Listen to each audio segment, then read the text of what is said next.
News Palnadu జిల్లా మాచర్లలో పోలీసులు భారీ బందోబస్తు ఏర్పాటు చేశారు. పట్టణంలోకి వచ్చే వాహనాలను పోలీసులు క్షుణ్ణంగా పరిశీలిస్తున్నారు. అదనపు బలగాలతో మాచర్ల పట్టణం పోలీసుల అదుపులో ఉంది. మరోవైపు దాచేపల్లి మండలం మాదినపాడులో ఉద్రిక్తత నెలకొంది. రెండు పార్టీల నాయకుల మధ్య ఘర్షణ నెలకొంది.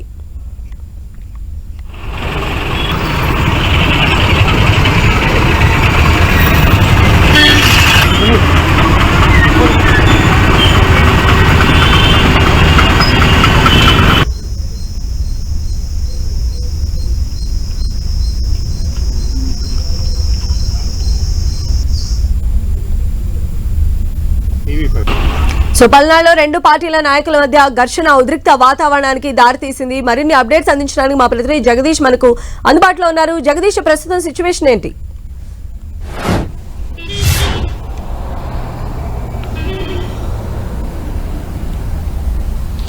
దాచేపల్లి మండలం మాదినపాడులో కూడా ఈరోజు ఉదయం కూడా ఇరు వర్గాల మధ్య కూడా ఒకసారిగా కూడా కత్తుల రాళ్ళతో కూడా దాడులు జరుగుతూ ఉన్నాయి. అయితే ఎలక్షన్ ముందు నుంచి జరుగుతూనే ఉన్నాయి. ఇక్కడ ఎలక్షన్ అయిన తర్వాత కూడా అటు పల్నాడు జిల్లాలో కూడా హింస ఘటనలు కూడా ఎక్కువ సంఘటన జరుగుతున్న పరిస్థితులు మేల్కొంటా ఉన్నాయి. అటు పార్టీలకి అటు ఇరు పార్టీల వర్గాలు కూడా ఒకరిపై ఒకరు కూడా దాడులు చేసుకున్నారు. మొత్తానికి గ్రామాల సంబంధించిన గ్రామాలు కూడా ఒకసారి కూడా ఎక్కువగా సంఘటనలు జరుగుతూ ఉన్నా కొట్టుకున్న పరిస్థితి కనబడుతూ ఉంది. నిన్న కూడా ఆ కారంపూడిలో కూడా నిన్న కొంతమంది 200 మంది వ్యక్తులు కూడా వచ్చి నిన్న హల్చల్ చేశారు. ఆ తర్వాత కూడా వేరే పార్టీ చెందిన కొంతమంది కూడా వాళ్ళు కూడా ఆ వర్గం మీద కూడా ఒకసారి దారి కూడా పాల్పడిన పరిస్థితి కనబడుతూ ఉన్నాయి. మొత్తంగా చూసినట్టయితే మాత్రం ఈ పరిస్థితుల్లో అటు పల్నాడు ప్రాంతంలో కూడా ఇంకా హింస ఘటనలు అయితే మాత్రం ఆగడం లేదు. ఇంకా ఇప్పటికే కంపెనీ బలగాలను కూడా దింపినా కానీ కేంద్రం నుంచి కూడా దాదాపుగా కేంద్ర బలగాలు దింపినా కానీ ఇంకా పరిస్థితి అయితే మాత్రం అదుపులోకి వచ్చిన కనబడతలేదు. ఇంకా అయితే ఎక్కడ చూసినా కానీ దాదాపుగా పార్టీలకి అయితే ఇంకా పార్టీల వారు కొంతమంది కూడా మా పార్టీకి ఓటు లేదు, మా పార్టీల వాళ్ళు ఓట్లు ఎక్కువ శాతం పడ్డి అని చెప్పేసి కూడా ఈ విధంగా కూడా ఎక్కువగా దాడులకు పాల్పడుతున్న పరిస్థితులు కనబడతా ఉన్నాయి. ఇప్పటికే అటు మాదినపాడు కావచ్చు, నిన్న కారంపూడిలో కావచ్చు, నిన్న కొత్త కనీష్నపాడులో కావచ్చు, దాదాపుగా వందలాది మంది కార్యకర్తలు కూడా నాయకుల వెంట వచ్చి కూడా దాడులకు పాల్పడుతున్న పరిస్థితి అయితే ఉంది.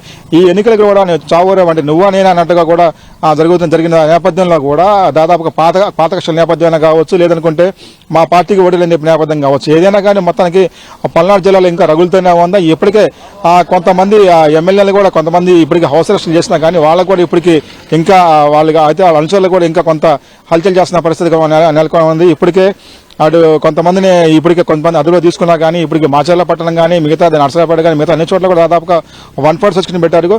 కొంతమందికి అదుపులో తీసుకుని కూడా కొంతమంది విచారణ చేస్తున్న పరిస్థితి ఉంది. అయినా కానీ ఇప్పటికి కూడా హింస ఘటనలు మాత్రం ఆగట్లేదు. ఎక్కడో చోట కూడా పల్నాడు జిల్లాలో కూడా ఇంకా దాడులు కొనసాగుతున్న పరిస్థితి నెలకొంది. ఇంకా ఇప్పటికే అటు ఎస్పీ కూడా దగ్గరుండి కూడా మొత్తం కూడా పరీక్షిస్తున్న పరిస్థితి ఉన్నా కూడా కొంతమేరకి పరిస్థితి కొంతమందికి అదుపులోకి వచ్చినా కానీ మొత్తం అంతా కూడా నాయకులను దాదాపుగా అందరం కూడా హౌస్ అరెస్ట్ చేసిన పరిస్థితి ఉంది.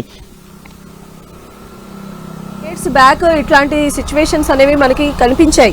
మళ్ళీ ఇప్పుడు ఈ ఎలక్షన్స్ అయిపోయిన తర్వాత కూడా ఇంకా ఇలాంటి ఘటనలు కంటిన్యూ అవుతూనే ఉన్నటువంటి పరిస్థితి ఉంది. దీనికి సంబంధించి అసలు స్థానికులు ఏం చెప్తూ ఉన్నారు? అయితే ఒక రకంగా చెప్పాలంటే గతంలో వెళ్ళిన కొంతవరకు అయితే కొన్ని గ్రామాలకు పరిమితంగా ఉండేవి ఆ ఫాక్షన్లకు. అంటే కొన్ని కారంపూడి కానీ కొన్ని గ్రామాలు మాచర్ల ముఖ్యంగా చెప్పుకుంటే మాచర్లో కూడా ఇటువంటి పరిస్థితి నెలకొంటూ ఉండే. కానీ ఈసారి పార్టీలకు అతీతంగా ఎవరైనా కానీ ఇటువైపు చూసినట్టయితే పల్నాడు జిల్లా వ్యాప్తంగా కూడా మొత్తంగా ఒక వెనుకొండ తప్పితే మిగతా అన్ని ప్రాంతాల్లో కూడా అన్ని నియోజకవర్గాల్లో ఈ సంఘటన చోటు చేసుకుంటా ఉన్నాయి. నిన్న మన ఆ రోజు కూడా గతం నర్సరాపేట కానీ చూసుకోవచ్చు, వాళ్ళు చూసుకోవచ్చు, మరోవైపు మాచర్ల కావచ్చు లేదా గురజాల కావచ్చు, ముఖ్యంగా అన్ని ప్రాంతాల్లో కూడా అందులో నిన్న మాచవరంలో కూడా ఇదే సంఘటన జరుగుతూ ఉంది. అంటే దాదాపుగా వందలాది మంది కార్యకర్తలు గతంలో ఎవరో ఒక కుటుంబాలు 2 కుటుంబాల ఫ్యాక్షన్ గొడవలు ఉంటాయి. ఇప్పుడు పార్టీలకు అతీతంగా కూడా వాళ్ళకి అంటే మా పార్టీ మీ పార్టీ గ్రామాలకి ఇదైతే మొత్తానికి గ్రామ సంస్కృతి మొత్తాన్ని పాదుకోయింది. ఎవరైనా దాడి చేయాలంటే దాదాపుగా వందలాది మంది కూడా కార్యకర్తలు కూడా రాడ్లు కర్రలు పట్టుకొని హత్య చేయడానికి వెనకాడుతున్న పరిస్థితి మాచర్ల పట్టణంలో నెలకొంది. మరోవైపు ఇటువైపు అంటే పల్నాడు మొత్తం జిల్లా వ్యాప్తంగా కూడా మొత్తం అంతా కూడా నువ్వా నేను అనే విధంగా కూడా కొనసాగుతున్న పరిస్థితి ఉంది. సంధ్య, రైట్. నాగరాజు, తాడిపత్రిలో 144 సెక్షన్ కొనసాగుతోంది. పట్టణంలో వీధులన్నీ నిర్మానుష్యంగా మారాయి. పరిస్థితిని జిల్లా ఎస్పీ అమిత్ బర్దార్ దగ్గరుండి పర్యవేక్షిస్తూ ఉన్నారు. ప్రజలెవరూ గుంపులుగా రావద్దని పోలీసులు సూచించారు. గొడవలు పెద్దవి కాకుండా ఎమ్మెల్యే పెద్దిరెడ్డితో పాటు ఆయన కుటుంబ సభ్యులను, మాజీ ఎమ్మెల్యే జేసీ ప్రభాకర్ రెడ్డి ఆయన కుటుంబ సభ్యులను పోలీసులు సురక్షిత ప్రాంతానికి తరలించారు. తాడిపత్రిలో భారీగా పోలీసులు మోహరించారు. వైసీపీ టీడీపీ నేతల ఇళ్ల వద్ద పోలీసులు భారీ బందోబస్తు ఏర్పాటు చేశారు.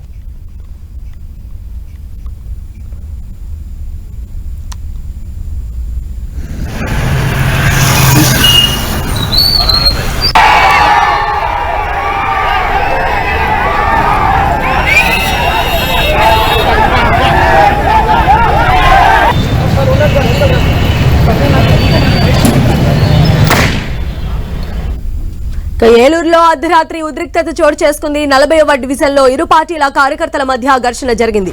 ఓ పార్టీ కార్యకర్త పీక కోశారు మరో పార్టీ కార్యకర్త.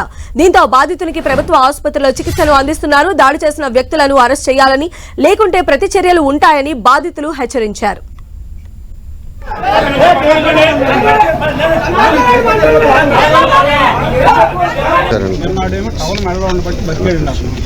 ఇప్పుడు ఇతను ఏంటంటే సైకిల్ తొక్కుని నేను ప్రచారం చేసేటని ఉద్దేశంతో ఈరోజు ఆయన పేక్ వచ్చాను.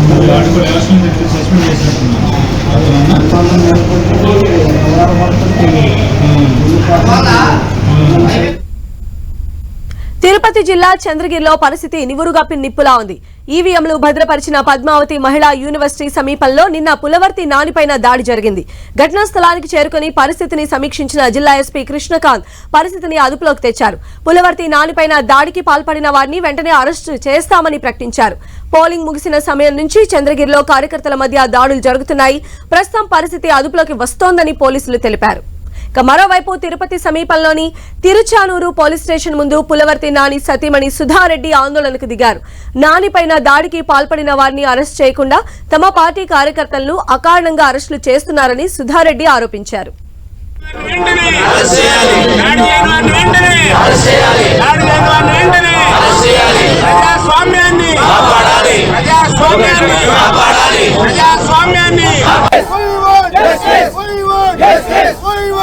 Yes, we want.